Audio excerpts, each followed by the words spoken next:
So I've got about 1:15. Good morning and welcome to Wellbeing Wednesday. I'm over the moon today because I've got the lovely Beverley Poole with me. Hello. Beverley is the brains behind Aspire for Business Academy. They offer interactive e-learning, outsourcing. It's a platform for individuals, businesses, charities, and it's absolutely awesome. And also Beverley has been nominated for a Business Women's Award for innovation, which is really exciting. Yeah, it is. But we're not going to talk about that today. We're going to talk about Beverley, no. which is God, for me really exciting. Beverley, tell me, how did you get to come to start the Academy and everything you do? I mean, I know you've got a massive business background. But there's a lot more to you than just the business, isn't there? Yeah, there is indeed. And I don't let people that close, to be perfectly honest. And if I do, it means that they're quite a special person and that I feel comfortable. So I'm going to be very honest here, if that's what you want. Absolutely. So thank you, Sandy, for inviting me, first of all. And I absolutely love what you're doing with your business. Delighted to help you and always on the end of the phone, you know that. And I think what you're doing is absolutely rocking. Now, what am I doing here is I've changed it right back over to you, haven't I? You're really good. I know somebody else that does that. Yeah. You're really good. So back to you. Okay. So back along in the olden days when I worked in London in the city, I was invited to join a company that taught me everything I know pretty much from scratch. It was the roots of what I do now. And through that, I actually set up my own business, which was acquired by one of the P&O companies.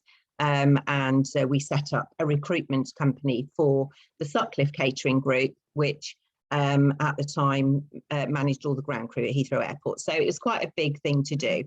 And I was only 31, so I was doing quite well at that point. And but where academies actually come from was I set up helped set up a company for the Chrysalis Group, which was called Chrysalis Interactive. And they did these massive, great big training discs. And it was fantastic because it just wasn't about training and people and recruitment anymore. This was then about technology, which I love, and getting involved in film production and putting all that together as sort of training. So interactive training was, you know, back along in those days was something quite different than it is now. But I wrote a paper which was called the Case for Interactive Technology in Business, which of course is what I'm doing now. So, which is quite exciting. So, I had a gap in between, which was in education. I lectured for 10 years and course led across some colleges in health studies and psychology, physiology and things like that. So anything to do with health and human development. So, and the reason for that is because, and this is the little nugget here, isn't it, is I've actually been a single mummy for 15 years. So my children are now 21 and 22. One's just started her new career in the NHS, and the other one probably will go into film and TV production as well, which is very exciting. So my girls really are who I've personally hid behind, if I'm honest, for the last few years. So, and really just stuck my head into business and got on with it because I had to, because I didn't have any cavalry at the door. Yeah, there was no second income, you know, every day it fell down to me. And I have this resilient mindset of just get on with it.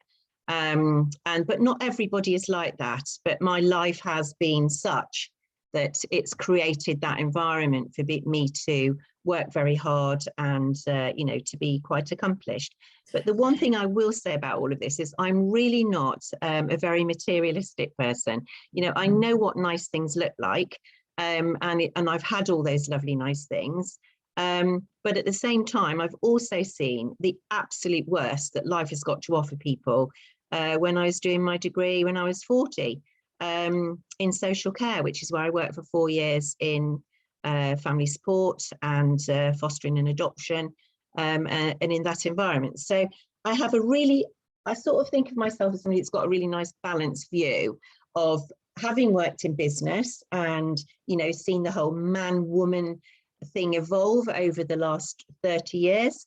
the best and worst that life's got to offer in terms of people's personal lives, you know, and what that can do in terms of building and also destroying your life, you know, financially. And then 4 years ago, I decided to set up my business again, because you can't keep a business person locked away forever, like you can't keep a beautiful voice locked away forever. You can sing, you sing.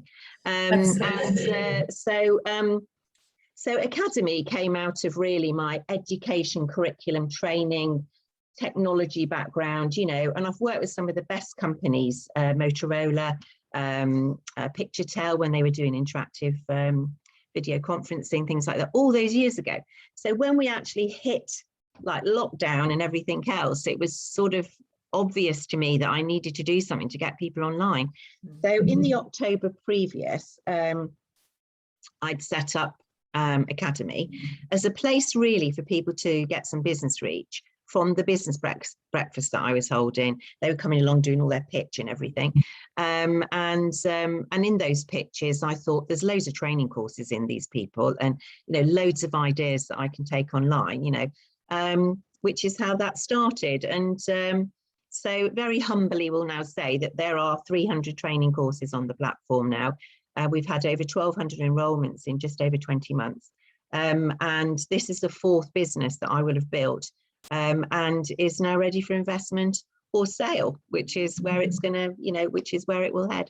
So that's pretty much where Academy came from. And of course, my own business skill, of course, is to build and grow businesses, which is what I help other people to do now through my business clinics and mentoring, which is where we met. Absolutely. It happens.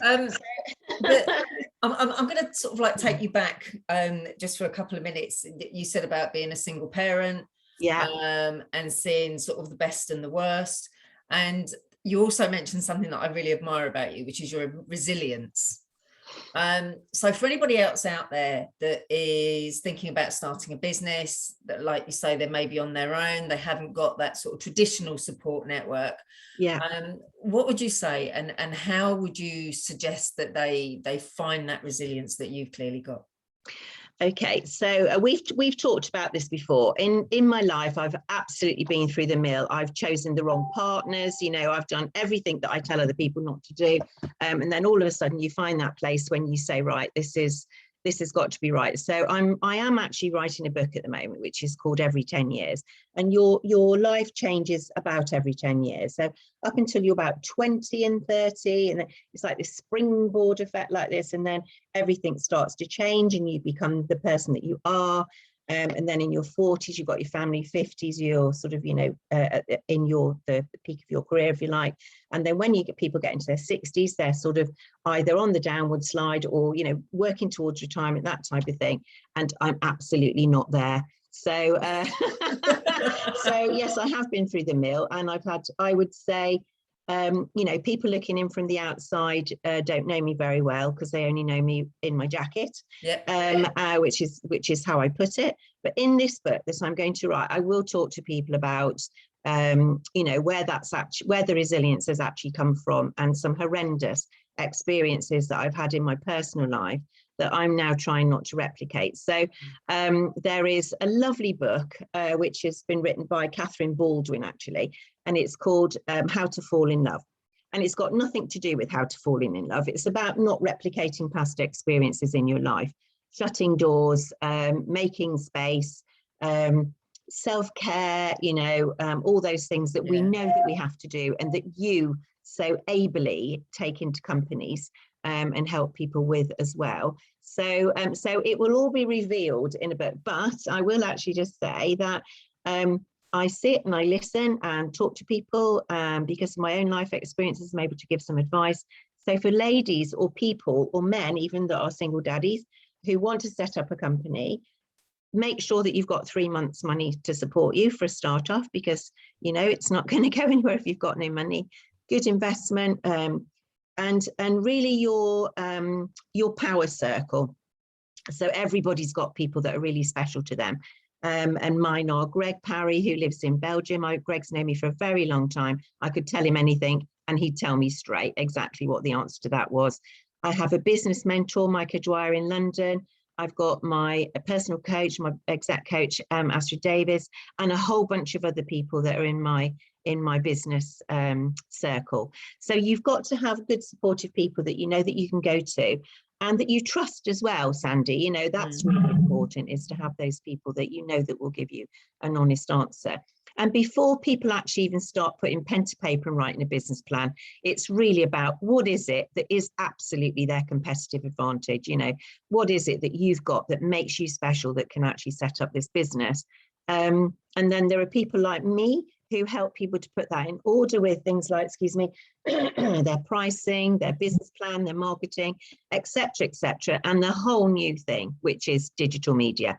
You can't just keep posting stuff on social media. You know, you have to have an appropriate plan for the age group, the people, etc., that you need to bring into your business.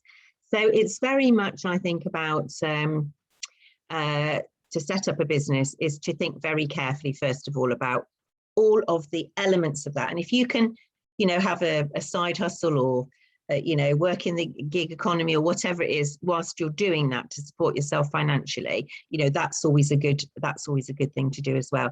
Excuse me. What some people do is to set up a business or come up with all their ideas in their own time whilst they're still employed, which of course is another way to do it, as long, of course, it doesn't encroach on your employer's time.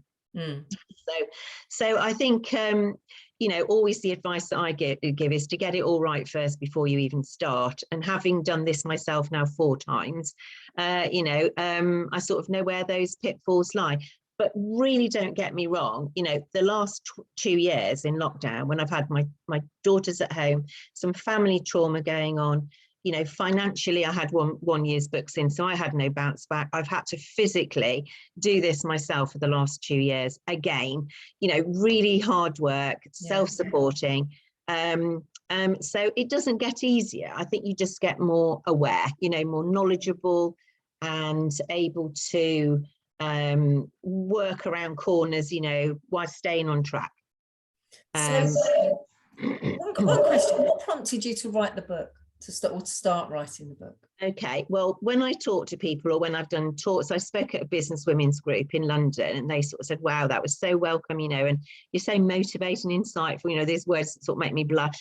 But I think it's my life experience. It has prepared me to help other people. That's what I do, you know, whether that's helping them to create something on the academy or to help them with their business proposition in Beverley Poole consultancy.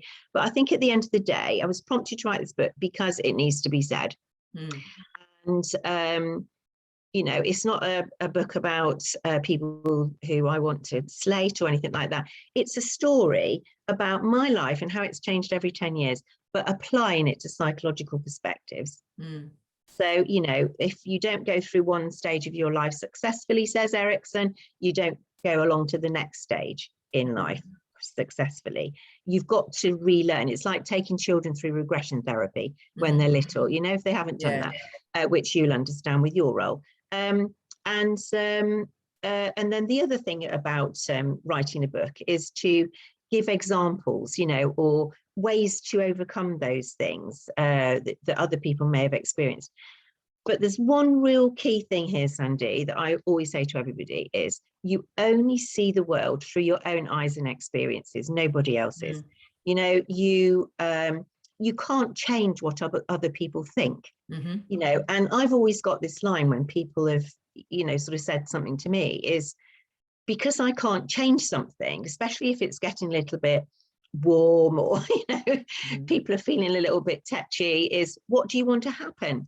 What can I do? You know, what do you want to happen in this situation? And it's because people have got to be responsible. So if I'm watching a situation through my own eyes, let's say like somebody comes to a business clinic and tells me something, I can't just go, right, with my experience, I'm going to do this. So what I do is I use what I call an outside-in business model. Is what is it that you've done in your past?